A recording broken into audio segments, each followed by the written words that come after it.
गोंदिया जिल्हा हा धानाचा जिल्हा म्हणून ओळख आहे। मोठ्या प्रमाणावर शेतकरी या ठिकाणी धान्याची लागवड करतात आणि या धानाला शासनाकडून मोठ्या प्रमाणात बोनस सुद्धा देण्यात येतो। गोंदिया जिल्ह्यात खरीप हंगाम 24-25 मध्ये 1,35,013 शेतकरी हे बोनस साठी पात्र झाले होते। यापैकी आतापर्यंत 1,31,489 शेतकऱ्यांना बोनस शासनामार्फत देण्यात आला। उर्वरित 3,524 शेतकऱ्यांचा बोनस अद्यापही बाकी आहे। जवळपास 8,72,78,100 रुपये एवढा बोनस यांना देणे बाकी आहे। यापैकी अनेक शेतकऱ्यांचे भीम पोर्टल मध्ये त्रुटी दाखवत आहेत। जवळपास 2,942 शेतकरी हे भीम पोर्टल मध्ये ब्लॉकलिस्ट मध्ये असून त्यापैकी आता सुधारणा करून 1,300 शेतकऱ्यांच्या त्रुटी दूर करण्यात आल्या असून यांना आता लवकरच बोनस देणार आहे। तसेच सालेकसा तालुक्यात 378 शेतकऱ्यांची यादी ही तपासणीसाठी पाठविण्यात आली असून त्यामध्ये काही त्रुट्या आहेत त्या दुरुस्त करण्यासाठी प्रयत्न आहेत। जवळपास 204 शेतकऱ्यांचे विदर्भ कोकण ग्रामीण बँकेत अकाउंट मर्ज झाल्यामुळे त्यांना बोनस अदा करण्यात आले नाहीत। त्यामुळे सध्या भीम पोर्टलवर याची तपासणी करून काही दुबार नाव आले असतील त्यांचा 7/12 मध्ये ई पीक नोंदणी नसेल अशी तपासणी करून लवकरात लवकर उर्वरित शेतकऱ्यांच्या खात्यामध्ये बोनस देणार असल्याचे जिल्हा पणन अधिकारी विवेक इंगडे यांनी सांगितले आहे।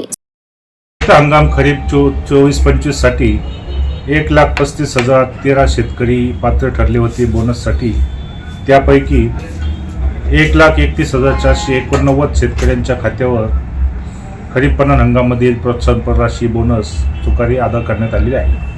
उर्वरित 3,524 शेतकऱ्यांच्या खात्यावर अद्यापपर्यंत 8,72,48,100 रुपये अदा होणे बाकी आहे। त्याची कारणे काही भीम पोर्टलवर शेतकरी 2,942 हे ब्लॉक यादीमध्ये देण्यात आलेले होते। त्यापैकी 1,030 शेतकरी चे पेमेंट आम्ही या शुक्रवारपर्यंत भीम पोर्टलकडून ती यादी दुरुस्त करून घेऊन त्यामध्ये दुय्यम डबल शेतकऱ्यांचे नाव आले होते। त्याच्यामुळे एक ID रद्द करून एक 7/12 रद्द करून उर्वरित 7/12नुसार 1,030 लोकांचे पेमेंट आम्ही या शुक्रवारपर्यंत सोडत आहोत। तसेच काही शेतकऱ्यांचे 378 शेतकरी हे सालेकसा तालुक्यातील होते आणि त्याची यादी तपासण्याचे काम सुरू असल्यामुळे ते प्रलंबित होते। ती रक्कम यादी तपासून आम्ही सत्वर टाकीत आहोत। तसेच 204 शेतकरी हे विदर्भ कोकण ग्रामीण बँकेमध्ये ते अकाउंट नंबर मर्ज झाल्यामुळे महाराष्ट्र ग्रामीण बँकेमध्ये गेल्यामुळे तेही प्रलंबित आहेत।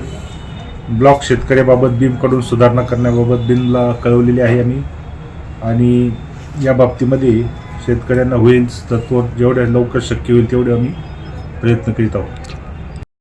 Sunil Kawade, the sting operation news, Gondia.